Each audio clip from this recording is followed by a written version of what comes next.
Pues hace algunos días escuchamos, el domingo por la noche, escuchamos a la presidenta Dina Boluarte pues anunciar o revelar que a la familia del expresidente Pedro Castillo, pues México lo había acogido a través de un asilo político, ¿no? Pues bien, esto es ahora confirmado. El canciller mexicano Marcelo Ebrard ha afirmado que su país le ha dado asilo político a la ex primera dama Lilia Paredes y a sus hijos, ¿no? A los hijos del expresidente Pedro Castillo. Escuchemos. A la familia de quien fuera el presidente depuesto, ¿permanecen las negociaciones? ¿Lo han aceptado? ¿No? El asilo ya se les concedió porque están en territorio mexicano, es decir, están en nuestra embajada. Y cuando están en la embajada, pues les concedes el asilo. Es una decisión independiente, soberana de México. Ahora lo que se está negociando, que sería el salvoconducto para que si desean salir lo puedan hacer y venir a México, si así lo desean.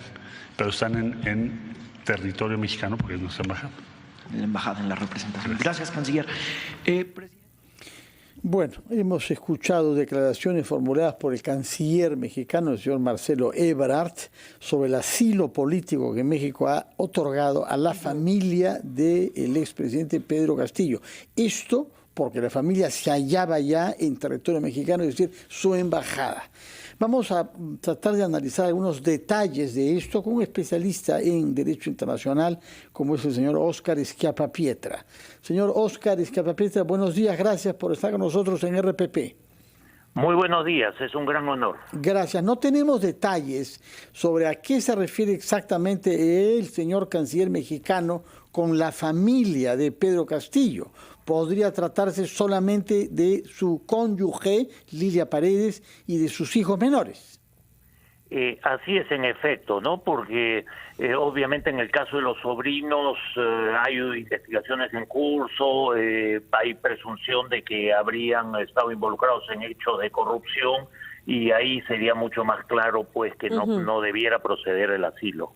Pero el caso de la esposa, Lilia Paredes, también está investigada y está explícitamente mencionada por la Fiscalía a causa de su rol en la organización criminal dirigida por su marido. Así es en efecto, y esa investigación debe continuar y aún si se concede el asilo y el Estado peruano otorga el salvoconducto, eso no significa que esas investigaciones se paralizan o quedan neutralizadas. Incluso el Estado peruano, si es que el proceso judicial avanza contra la señora Lilia Paredes, podría eventualmente solicitar la extradición. Y el Estado de México tiene la obligación frente al derecho internacional de conceder esa extradición en virtud de las convenciones de Naciones Unidas y de la OEA en contra de la corrupción. Es decir, el hecho de que le otorguen un asilo no significa que rehuya a la justicia peruana. Así es, en efecto. De ninguna manera significa rehuir a la justicia peruana. El Estado de México tendría dos opciones: o concede el asilo o eventualmente el proceso penal se continúa dentro de la jurisdicción de México. A la vez creo que es importante entender que hay que evitar que la relación entre Perú, México y tres otros países latinoamericanos muy importantes se continúe deteriorando por esta situación. Así es que aunque jurídicamente podría discutirse la validez del asilo que se le está concediendo, desde el punto de vista de la política latinoamericana, podría ser más conveniente en este momento acceder a ese asilo y permitir que el proceso judicial avance su curso. Pero que se le otorgue el salvoconducto y que se acceda a ese asilo político, ¿no significaría que también Pedro Castillo es un perseguido político? ¿No sería que el Estado actualmente acepte que es un perseguido político? De ninguna manera, porque solamente se ha solicitado y se ha concedido el asilo respecto a la esposa y a los hijos, cuyos niveles de culpabilidad... Porque es familia del expresidente, ¿no?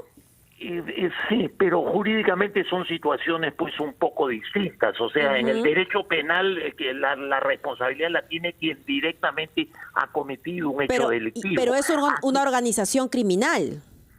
Esa es la calificación que ha hecho la Fiscalía. El Poder Judicial tiene que convalidar eso. Entonces, digamos, en este momento lo importante es que avance el proceso de investigación y el proceso judicial y se determinen responsabilidades y apliquen sanciones, pero a la misma vez preservando la relación bilateral con México y con los otros 3 países que han expresado su preocupación por lo que ocurre en Perú. Señor Escapapieta, comprendemos que usted vela por ese tema, que nos conviene a todos mantener buenas relaciones con nuestros vecinos y nuestros aliados en la Alianza del Pacífico, pero ¿qué nos enseña el antecedente del asilo concedido por México a Evo Morales, quien estuvo autorizado para hacer actividad política desde México, lo cual contraviene el marco normativo del asilo, que obliga al asilado a abstenerse de actividad política en un terreno, en un país extranjero en el que se le ha recibido?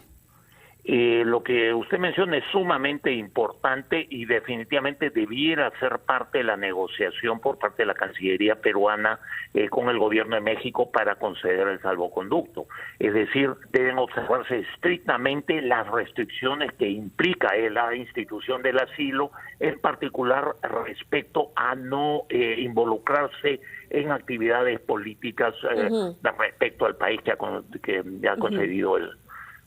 ¿Y de qué depende, señor Schiappa, que se le dé ese salvoconducto a la señora Lilia Paredes y a sus hijos? Mire, básicamente es una decisión de carácter político, ¿no? Si el proceso judicial estuviera en una etapa más avanzada, eventualmente eso podría ser un obstáculo, pero en este momento esto está todavía a nivel de investigación fiscal. Y creo que la condición básica debe ser, en el caso de la señora Lilia Paredes y de sus hijos, la posibilidad de que se involucren en actividades políticas es bastante menor. En realidad son personas sin mayor experiencia política y me atrevo a decir sin mayor vocación política, ¿no? Tal vez el mayor pecado de la señora Lilia Paredes ha sido la de acompañar a su esposo. Digamos, eso es un juicio apresurado, toda vez que ella se encuentra siendo investigada como la coordinadora, ¿no?, de esta organización criminal, y la verdad es que no lo conocemos, no lo sabemos, ¿no? Pero en todo caso, aquí la justicia, el Ministerio Público no tiene ni voz ni voto. Puede opinar, pero nuevamente esta es una decisión más de carácter político en este momento, ¿no? Sin embargo, nuevamente, si las investigaciones avanzan, obviamente el Ministerio Público puede solicitar al Poder Judicial que a su turno se requiera, se inicie el procedimiento de extradición contra la señora Lilia Paredes, ¿no? Eso tiene que seguir su curso. Tenemos en el Perú que dar un mensaje absolutamente claro de jamás volver a permitir ningún hecho de corrupción a nivel de las altas esferas gubernamentales, y hay que sancionar a toda persona que pudiera haber estado involucrada en esos hechos, sin excepción alguna, y el asilo de ninguna manera puede convertirse en un pretexto o en un impedimento para que la acción judicial siga avanzando. Señor Óscar Escapapieta, ojalá que tenga razón usted en esos 3 objetivos diferentes: respetar la figura del asilo, por una parte, que es una tradición latinoamericana que nos honra, mantener en la medida de lo posible buenas relaciones con nuestros vecinos y, en tercer lugar, evitar que el asilo pueda ser desnaturalizado para usarlo como un instrumento de impunidad. Muchas gracias y muy buenos días, señor Escapapieta. Mabel, hemos llegado al fin con un poquito de